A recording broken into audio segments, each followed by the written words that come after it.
Hey guys, it's me, April Bradfield with Coldwell Banker, and today I have the pleasure of interviewing one of my preferred lenders, Chris Kennedy with Reliant Lending. And we just really wanted to talk about what's being said out there on the market. And so I just kind of want to tell you what I'm hearing, and then maybe you can elaborate on that, because for some reason they're not listening to me. So one of the things that they're saying to me is, I'm going to wait for the market to crash. Yes. I don't believe the market's going to crash. What are your thoughts on that? So what I've been hearing a lot of the same stuff in the market lately, and yes, the inventory is low, and that is keeping prices where they are. Interest rates are going up quite a bit, and so you are able to see now a lot of sellers are willing to put in the majority of the deals I have now. The sellers are giving some credits towards the buyers when they're making offers on the property, and the credits are allowing them to buy their interest rate down. So one of the biggest things that buyers are hung up on right now is interest rates. And there's so many tools out there for them to lower that interest rate, whether it's a temporary lowering of the interest rate with like a 1-1, a 2-1, or a 3-1 buy down. But then there is the permanent buy down options as well, which is allowing them to use any credits from the sellers to buy down their interest rate permanently. When they say that the market is going to crash with real estate, things just don't crash. They do take an incredibly long time because, I mean, even a real estate transaction is a month long, right? And if you're not having that much inventory on the market, it doesn't crash like the stock market does, because people, it's not instantly liquid. They can't just pull out all their funds instantly.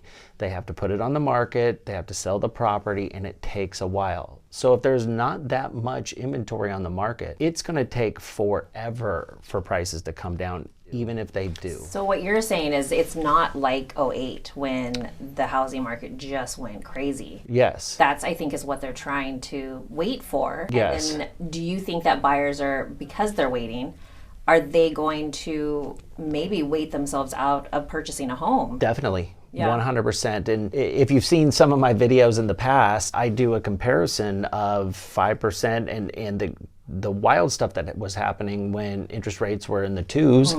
People were coming in and bidding 75, 80 grand, 100 grand over on homes. There was a line down the street of people waiting to get into a home. And if rates come down, so everything that I'm reading, like 5.5% is kind of that barrier to entry. That's where people really start jumping back into the market again. So if you don't have that many homes on the market and they do start cutting interest rates, and interest rates do come down, you're going to see more buyers coming into the market, and we're still going to have that low inventory, which is still going to push home values up because now you have more buyers and less homes. That's what I was thinking. If the rates do come down where everybody wants them, it's going to be a feeding frenzy. There's not enough inventory out there. So I totally agree with that. I'm also getting out there, I don't have 20% down. I don't know where that came from. Back in the day, in the 80s and 90s, that was kind of a thing where you had to have 20% down. Maybe that's passed down from grandma and grandpa to the grandkids that, hey, you have to have 20% down. You know, there's programs out there that you don't even need to put anything down. You can do 100% financing and buy a home, 100% financing. Yes, you do need to come in with your closing costs, but even that, if you do some negotiation and if you have a good preferred real estate agent like yourself, you can negotiate for the seller to even come in with some of those closing costs and limit the amount of money that's coming out of that borrower's pocket. Do they need to have a 700 credit score? Because that's another No. So that's a great question. So there are different programs out there. There's one that will let them go down to a 600 credit score. Wow, really? Yes. There are others put out by the state of California where you need to, barrier to entry is a 640. That is for an FHA program. And then once you get to the 660, then you can move it into conventional pricing programs, and the interest rate is the same when you're doing those. Whether you're a 660 or you're a 720, the interest rate is the exact same with those first-time home buyer programs. It doesn't fluctuate. Correct. Okay, so what I'm hearing is we shouldn't be waiting. We should at least talk to an agent and a lender and figure out what's the best move. And really it comes down to affordability. Can you afford the mortgage payment? If you can, why are you paying somebody else's mortgage? And I will tell you, let's say they have a 640 credit score. FHA is probably one of the most powerful programs to get in for somebody, because all you need, I mean, if you're not doing one of the down payment assistance programs, all you need is 3.5% down. Oh, it's low. That money you can borrow that against your 401k. You can get a loan from your parents. That is a new thing with FHA. You don't have to get gift funds anymore. So you can get a loan from your parents.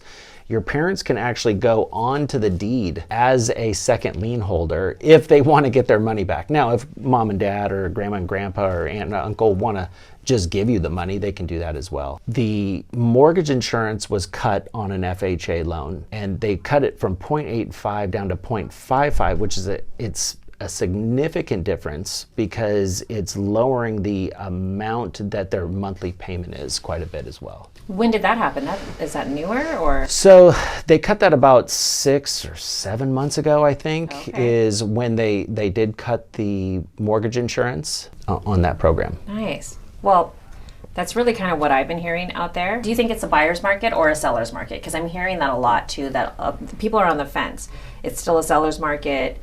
No, buyers are getting everything that they want. It's a buyer's market. And for me, I feel that this is just the market that we're in. Yes. Sellers are, getting over asking because there's not enough inventory, and because they are sitting on the equity, buyers are getting what they want. So it's kind of a win-win for me. I feel like it's a great market for buyers to be in it. But, what are your thoughts? So I was talking to somebody about your exact question, and the answer is, it's not a buyer's market, it's not a seller's market, it's the market. It's just what it is.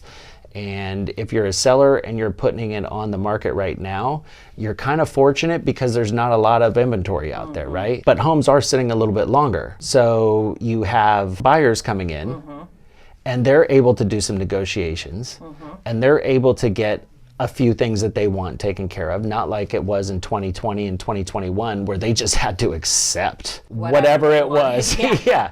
And so it's almost a perfect market. Yeah. It's not a buyer's, not a seller's, it's just the market. I think it's a good market too. I think that if the home is priced correctly, it won't sit very long. Yeah. I'm seeing some houses come off the market in 5 days. I'm seeing some sit there for 6 months. Yeah. So it just depends, staging is huge. Yes. On it, when you walk into a house, what I'm looking for is, is this someplace I want to live? Yeah. Right? And some people, not everybody, but some people can't visualize that. And so they need just a little extra help. So finding the right agent, the right lender, and just knowing your numbers before you walk into a house. Yeah. I think is key. A lot of people are like, I'm going to look and see what's out there first, and then I'll go and get pre-approved. What are your thoughts on that?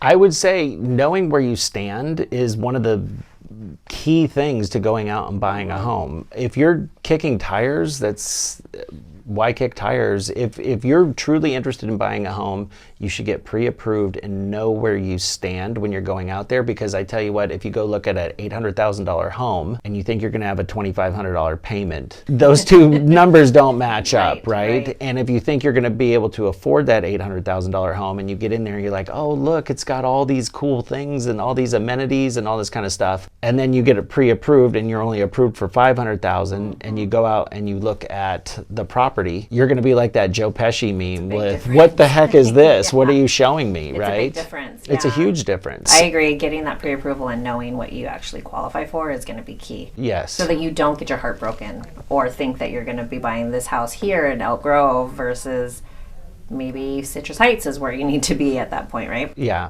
Have you heard of the loan?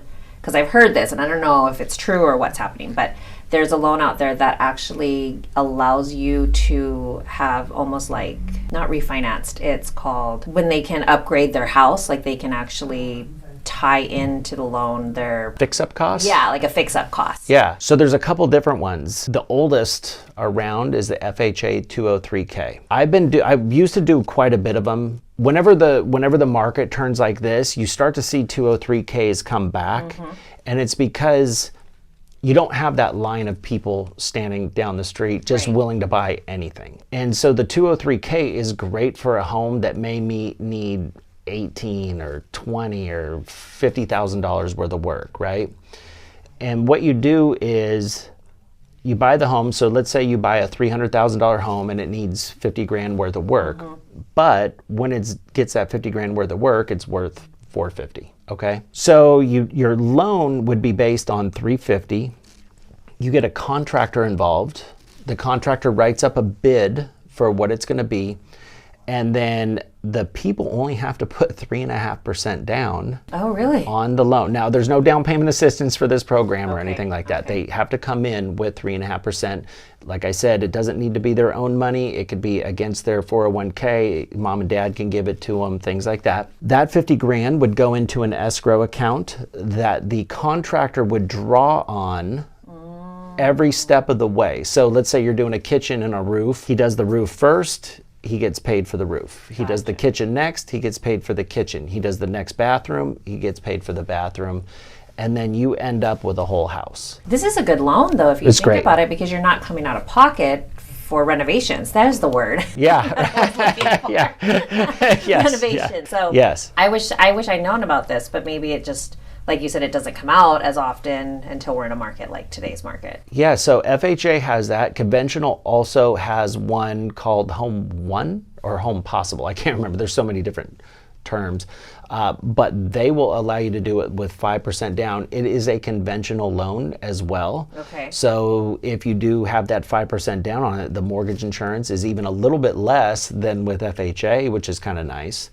And they'll set it up the exact same way. So if they're pre-approved like 800, let's just make it up, and they find a house for 5, but it needs 100,000 worth of work, to renovate it, it almost would be smarter to go with the $500,000 house. Yes. Because you're not at your max. Yes. And then just borrow the money against it. That makes sense. Yeah. So, and when the appraiser goes out to appraise the property, he's going to appraise it as if all of those things on the bid are fixed. Gotcha. Okay. Okay. So it's got the new roof, it's got the upgraded kitchen, it's got all these things. He's going to appraise it. So naturally, the property's going to appraise for more. Mm-hmm. So you're just, it's a win-win situation. Yes. Really. Yeah. So that's a good loan. Yes. That I just recently heard of, and I'm glad that I asked. Yeah. So the key to any renovation loan is the contractor. So you need to make sure that you have a solid contractor in place that is good with paperwork. Oh. The loan itself is super easy. The contractor is the monkey wrench in the whole thing. Oh. Because if you have a contractor that's just like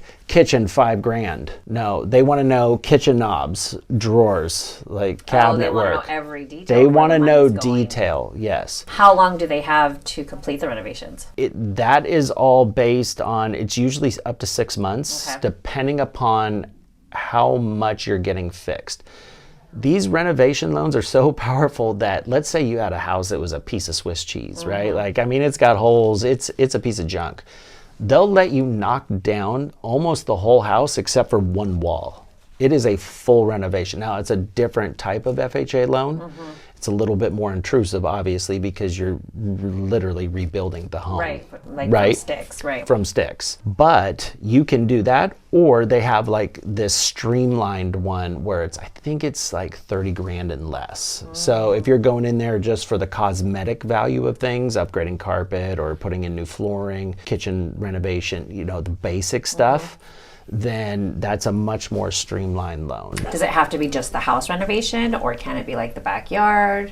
So the conventional one is kind of cool because it'll even let you put in a pool. Oh. Yeah. FHA doesn't let you do that, but the conventional one will. Does it work for like pest work, like dry rot, Yes. fungus on the outside? Yep. So Yep. it can take care of all of that for you, so you don't have to come out of pocket for that. Correct. The seller doesn't want to kick back, right? You don't want to do this loan for something for $1,500. If you're going to do it, do it. Right.